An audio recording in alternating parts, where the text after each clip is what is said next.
Hello all of you, welcome to my channel. ఈరోజు మన topic ఏంటి అని అంటే మౌనం.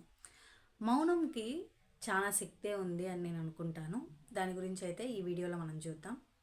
కొన్ని సందర్భాల్లో కొన్ని క్వశ్చన్స్కి మౌనంగా ఉండిపోతాం.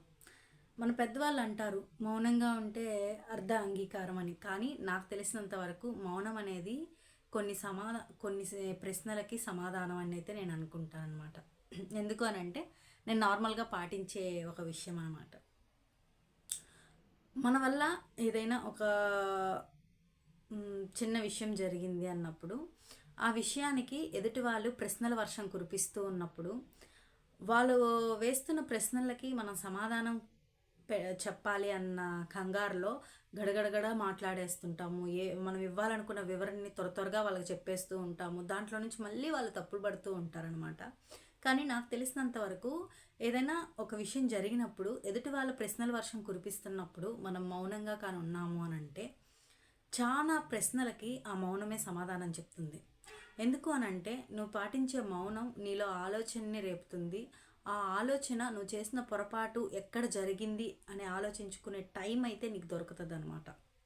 అలా కాకుండా వాళ్ళు మాట్లాడిన వెంటనే నువ్వు ఏదో ఒక సంజాయిషి ఇవ్వాలి అని చెప్పి నువ్వు గడగడ మాట్లాడుతూ ఉన్నావు అని అంటే ఆ మాటల్లోనే నీకు తెలియకుండానే చాలా పొరపాట్లు మాట్లాడే అవకాశమే ఎక్కువ ఉంటుంది. ఆ ఎదుటి వ్యక్తికి ఇంకా నువ్వు తప్పుగా కనిపించడమే జరుగుతుంది అనమాట. అలా కాకుండా ఒక్క క్షణం నువ్వు మౌనం వహించావు అని అంటే ఆ మౌనంని వాళ్ళు అర్థం చేసుకునే లోపు నీ ప్రశ్నకి సమాధానం నువ్వు వెతుక్కునే సమయం అయితే నీకు దొరుకుతుంది. మౌనం అనేది చాలా సందర్భాల్లో మనకి చాలా నేర్పిస్తుందండి. ఎందుకు అని అంటే ఒక్క క్షణం మౌనంని మనం పాటిస్తే ఆ ఒక్క క్షణంలో ఎన్నో చిక్కని ప్రశ్నలకి సమాధానాలు మన మనసు చెప్తూ ఉంటుంది. ఆ మౌనానికి ఉన్న శక్తి కూడా అలాంటిదే. కానీ మనము చాలా తక్కువ మందే మౌనాన్ని పాటిస్తూ ఉంటారు. వీలైనంత వరకు అవసరం ఉన్నా లేకున్నా మాట్లాడడానికే ఎక్కువ ప్రాధాన్యత ఇస్తాం తప్ప మౌనంగా ఉండడానికి ఎక్కువ ప్రాధాన్యత ఇవ్వం.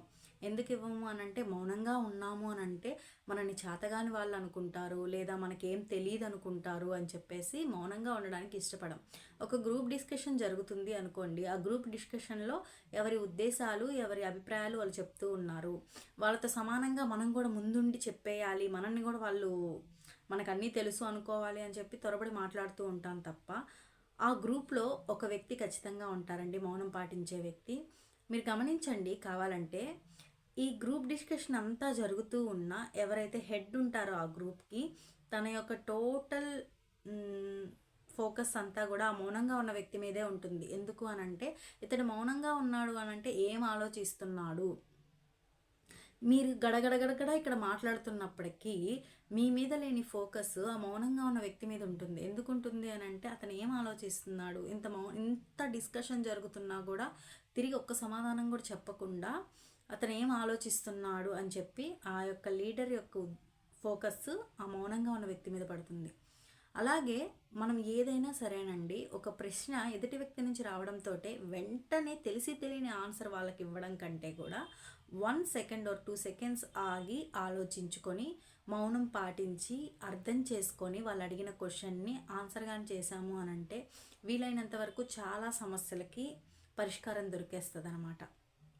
కానీ మన మానవ నైజంలో మనిషి ఎదుటి వ్యక్తి నుంచి ఏదైనా మాట రావడంతో మనం కూడా మాటలతో యుద్ధం చేయాలని ప్రయత్నిస్తాము.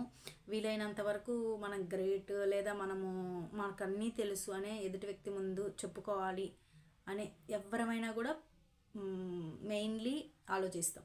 కానీ ఇక్కడ మనం గుర్తుంచుకోవాల్సిన విషయం ఏంటి అని అంటే మౌనానికి చాలా శక్తి ఉంటుంది. మనకు తెలియని విషయాల్ని కూడా తెలియజేసే శక్తి కూడా మౌనానికి ఉంటుందన్నమాట.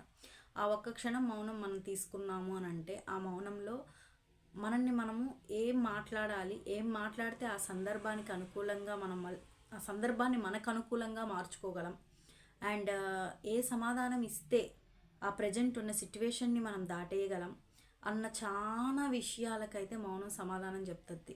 కాబట్టి మౌనంగా ఏదైనా ఒక సమస్య వచ్చినా సరే, అదే కాదు ఎవరితో షేర్ చేయలేని ఒక పెద్ద సమస్యలో ఉన్నాము అనుకోండి, మౌనంగా ఒక 10 నిమిషాలు కళ్ళు మూసుకొని ఎవరితో మాట్లాడకుండా కళ్ళు మూసుకొని దేవుణ్ణి ప్రార్థించుకుంటూ ఉన్నాము అని అంటే ఖచ్చితంగా ఆ 11వ నిమిషం అద్భుతం జరగకపోయినా ఖచ్చితంగా ఏదో ఒక అవసరమైన ఆలోచన అయితే మనలోకి వస్తుంది అనమాట. ఇది ఏదో చెప్తున్నాము అని కాదండి, నేను చూస్తున్నాను దగ్గర నుంచి అండ్ నేను కూడా ఫాలో అవుతానన్నమాట. మౌనంగా ఉండడం వల్ల మనకి తెలియకుండానే మనలో ఒక పాజిటివ్ ఎనర్జీ అయితే బిల్డ్ అవుతుంది. అది బిల్డ్ అవ్వడం వల్ల మనకు తెలియకుండా మనం ప్రతి ఒక్క క్వశ్చన్కి కూడా ఆన్సర్ చేయగలిగే క్యాపబిలిటీ మనలో బిల్డ్ అవుతుంది అనమాట. కాబట్టి ఏదైనా ఒక సమస్య వచ్చినప్పుడు, లేదా ఎదుటి వాళ్ళ ప్రశ్నల వర్షం కురిపిస్తున్నప్పుడు, లేదా మన వల్ల కాదు నేను ఇంకేం చేయలేను అనుకున్న సిచ్యువేషన్స్లోనూ మీరు ఈ ఆయుధాన్ని వాడుకోవచ్చు, అదే మౌనం. మరుక్షణం ఖచ్చితంగా మీకు ఒక నూతనమైన తెలియని ఎనర్జీ అయితే మీలో ప్రవేశిస్తుంది. ఒక 5 మినిట్స్ మీరు మౌనంగా ఉన్నారు అంటే 6th మినిట్ మీరు మౌనంగా ఒక 5 మినిట్స్ కళ్ళు మూసుకొని మౌనంగా మిమ్మల్ని మీరే తలుచుకుంటూ, లేదా మీకు నచ్చిన దేవుణ్ణి తలుచుకుంటూ అలా ఉన్నారు అంటే 6వ నిమిషం మీకు తెలియకుండానే మీలో ఏదో ఒక తెలియని ఒక శక్తి, ఒక తెలియని ఎనర్జీ, అప్పటి వరకు 5 నిమిషాల ముందు వరకు మీరు చూసిన సమస్య, ఆలోచించే విధానం, మౌనంగా ఉన్న తర్వాత చూసే ఆ విధానం చాలా తేడా ఉంటుంది అనమాట. అంతకుముందు ఏమనిపిస్తుంటుంది అంటే నాకు ఏ దారి లేదు, ఏందిది ఎలా చేయాలి అలా చేయాలి నాకేం అర్థం కావట్లేదు అనిపిస్తున్న సమస్య కూడా ఒక 5 నిమిషాలు మౌనం పాటించిన తర్వాత 6వ నిమిషం ఓకే ఏదో ఒక దారి కనిపిస్తుందిలే, మనం ఈ విధంగా వెళ్దాం ఇలా సాల్వ్ చేసుకుందాం అని కూడా అనిపిస్తూ ఉంటుంది. కాబట్టి ఒకసారి ట్రై చేయండి. ఎంత పెద్ద సమస్య అయినా సరే మౌనంతో జయించడానికి ప్రయత్నించండి. మౌనంలో మనకు తెలియని శక్తి అండ్ పాజిటివ్ ఎనర్జీలు అయితే చాలానే ఉంది. And thank you so much for watching. ఎదుటి వ్యక్తి ఎలాంటి ప్రశ్నలు అడుగుతున్నా సరే, మీకు తెలిసి తెలియక ఏదైనా పొరపాట్లు చేస్తున్నా సరే, ఆ పొరపాట్ల నుంచి బయటపడడానికి, ఎదుటి వ్యక్తికి సరైన సమాధానం మీరు చెప్పడానికి ఒక 2 నిమిషాలు మౌనం పాటించండి. 3వ నిమిషం అద్భుతం అయితే జరగదు కానీ మీకు ఆలోచించుకునే శక్తి, మంచి ఆలోచన అయితే కలుగుతుంది. Thank you so much for watching. Thank you.